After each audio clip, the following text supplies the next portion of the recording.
Hey everyone, I'm Dave, back with another Literalist reaction video.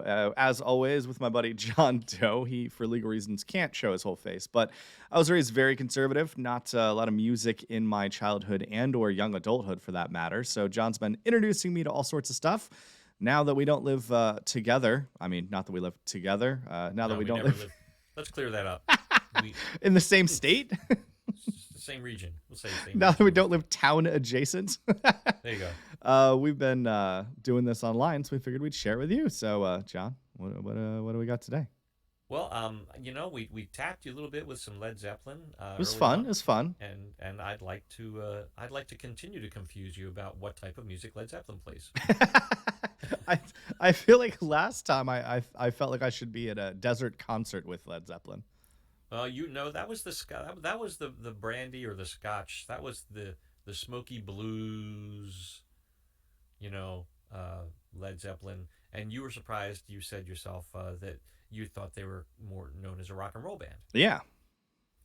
Okay, borderline heavy metal, I think, is the implication there. I don't know if I go heavy metal, but definitely not blues, not as soulful bluesy as that song was. Okay, or hard rock, I should have said. All right, well let's shake you up a little bit more. It's a long song, so I think you should get right to it. All right, let's go. Oh, and lyrically, you're just gonna love this. Close the door, put out the light. It's almost as good as McCartney's. Someone's knocking at the door. Someone's ringing the bell. Do me a favor. Open the door. Let him in. Genius.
Close the door, put out the light.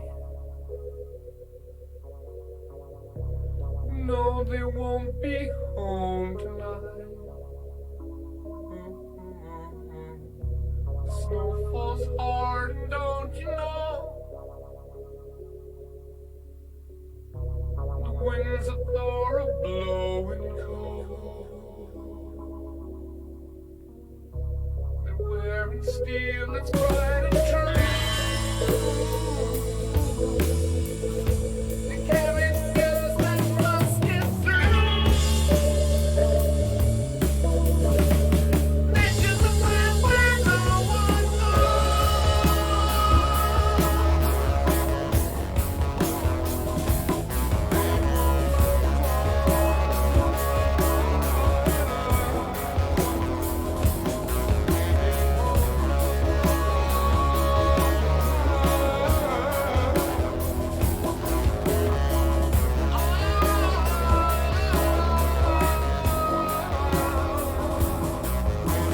All right, so we started with almost a minute and 40-second intro. So Which beats yes. yeah, it did beat yeah, and that's an accomplishment to beat yes in how long your intro is. So far, I think this song is very obvious about its subject matter. I think that it is very clearly about the postal service. Because you're trying to deliver messages through snow and trying to open the door. I've got your letter for you, sir and or madam. Like I think it's very obvious It's about the Postal Service. And how does Thor play into the Postal Service? Oh, no, that was just a reference to bad storms. Neither rain nor sleet nor, like it was just a thunder and lightning reference. So Thor, the god of The- Viking. Yeah. You mean the god of thunder and lightning? God of thunder and lightning. Yeah, okay. All right. All right, let's go.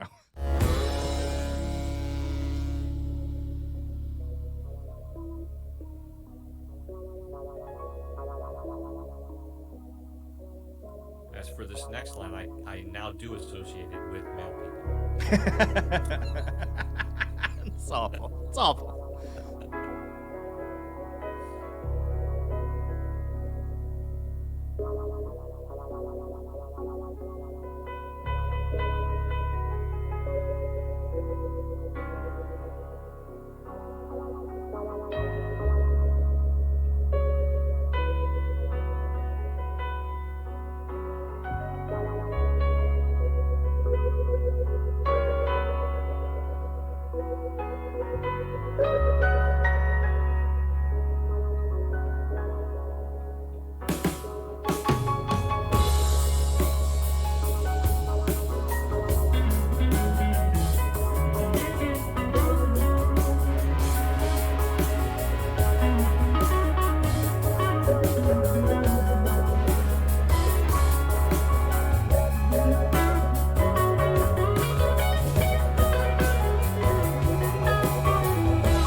So we are roughly 2/3 of the way through this song, and I think this isn't even a jam band because that requires jamming. This is more. I would dare to say, and I have a buddy Mark who would probably give me a long speech on how wrong I am when I say this. This is borderline yacht rock, John. Like, just it's so chill. It's so smooth and chill. It is definitely ethereal, chill, there's no doubt. You just That's why I laying wanted to out on a show you. sunny day? Yeah. First of all, the musical references, which you haven't acknowledged yet, and secondly, that this is also really not what one might expect with only a cursory understanding of Led Zeppelin. No, once again, he went into a near classical music piano solo, but it sounded like a weird, neglected love child of like Chopin and jazz. It was a very odd piano solo. Right. But and it was the piano work is done by the bass player John Paul Jones. Oh, good for him. Man, these people are so good. So talented. Lots and lots of hours spent practicing, that's for sure. But it is enjoyable, but in I keep waiting to see what's next. It's like have you ever read one of the Hardy Boys books? Sure. Well, I read all 56, and let me tell you, there's an absolute formula, and every chapter ends with a cliffhanger, and I feel like that is what this song is doing. It gives you this super chill musical interlude, but everything about the music says something else is coming up, and you kind of want to listen to get to that next riff, that next whatever it is, that next weird piano solo. So it keeps you engaged. I'll give it that. Still about the post office. Okay. But Get to the next line. I take it back. I take it back. Not my comment. I take it back a number of years. It's about the Pony Express. Here we go. Side by side with them. Devil mocks their every step. Snow drives back the foot that's slow.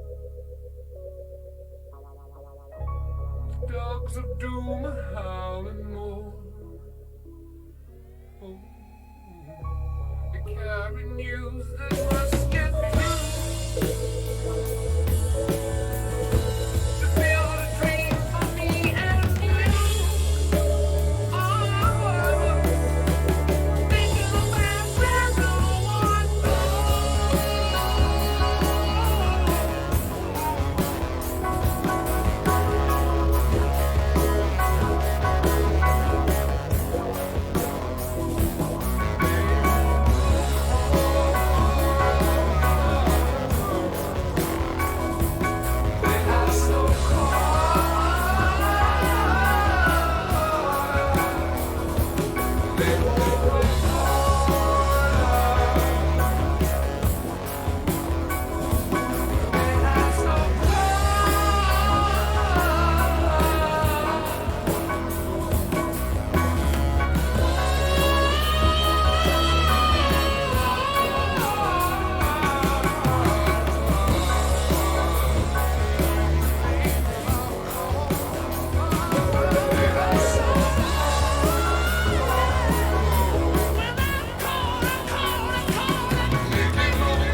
All right. I think the entire end of the song is mostly about how upset the lead singer was that one time he was at the arcade and that guy would not give him a quarter.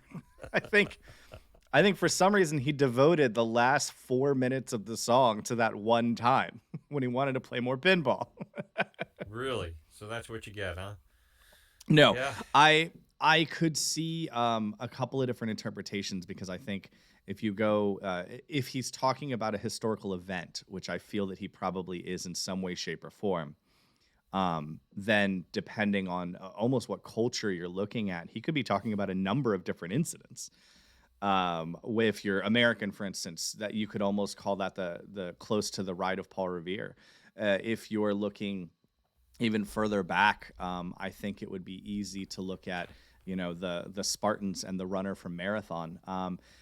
There's a lot of different ways you could go with this, but it seems to be a story about someone who has a very important message, and they will sacrifice everything while running from danger to get this message through. And whatever event he chose, that is the imagery that he seems to evoke. And if the messenger doesn't get their message through, then you won't be playing pinball because you'll probably be dead. He saved us all for pinball or death. Okay. I think that you've gotten close enough to a lot of the interpretations out there. A lot of music, the writers, the authors don't even really, they just like whatever you think it means. I feel like arts do that in general. Like, look at this Yeah, painting, especially modern art. What does it mean to you? And I'm like, I don't know. It looks like you stuck some sort of a flower pot in a toilet bowl, and I don't get what you're going for, but good on you for trying. yeah, it was a stinky plant. Um, no, I think most people agree, and I think I tend to agree as well that the song is it is very ethereal, but it does seem to describe the spread of Christianity replacing paganism in Europe, in Western Europe. So the good news that must be carried is mentioned, and then there's the reference to the basically to the steel, the blue steel, which could be the cross of the the Christian knights, the Christian warriors. Of course, no quarter refers to no one gave them, they had no place to stay, so they were constantly marching, constantly on the move, Are you sure and no quarter basically wasn't referring to the fact that they murdered you if you didn't convert? You sure that wasn't the no quarter? no quarter means that they didn't have a permanent roof over their heads. Oh, that's quarters. Like they didn't have quarters to stay. Okay, you could say that, but it is art. It's all art. I think that musically, this was one of the stranger songs you've played me, and that's saying something. Yeah, Um, but I think it's mostly because they moved to so many different almost styles of music in this one song. But the transitions were all seamless. They all seemed to fit. They like at no point was anything jarring that you were like, how did this get here? Even though they were very different throughout the song, which I thought was really neat. That's the yeah. You technical have term, right? Yeah, that's exactly the musical term for that. You have with this band John Bonham, who is much regarded as one of the best rock drummers of all time. Of course, as we mentioned before, he died fairly early in their career, um, and the restraint he showed. If you know you're a darn good drummer, and they're doing a song, you could insist on your way, like, no, there's got to be a beat there, man. But Mm. but John Bonham said, no, there ought not be a beat there. I'll come in when it's right. That's how jazz works, man. Jazz is about the notes that you don't play, which doesn't make sense, but It sometimes does, makes sense. but it does make sense, Dave. And we'll get you there. Someday we'll get you there. If you it enjoyed this video, all right, did you have another comment there? No, I'm I was sorry to just gonna say interrupt it you. was enjoyable overall, but weird. And hey, Dave, if you hear a song where you go, I want to hear more of that band, please let me know. And you may even trump our viewers. Sure, I do listen to some odd things. Maybe I'll let you listen to a song at some point. Oh well, there you go. That'd be interesting. If you enjoyed this, please like it, comment, tell us where we should go with Led Zeppelin next in your opinion, and tell us if we totally screwed up the meaning of those lyrics. Because Dave was literalist, and I think actually he was pretty close to it with that whole mailman reference. Yeah. So, If you want to get in touch with us, Pony Express your comment down there in the comments. or you could just send it anywhere. Same thing.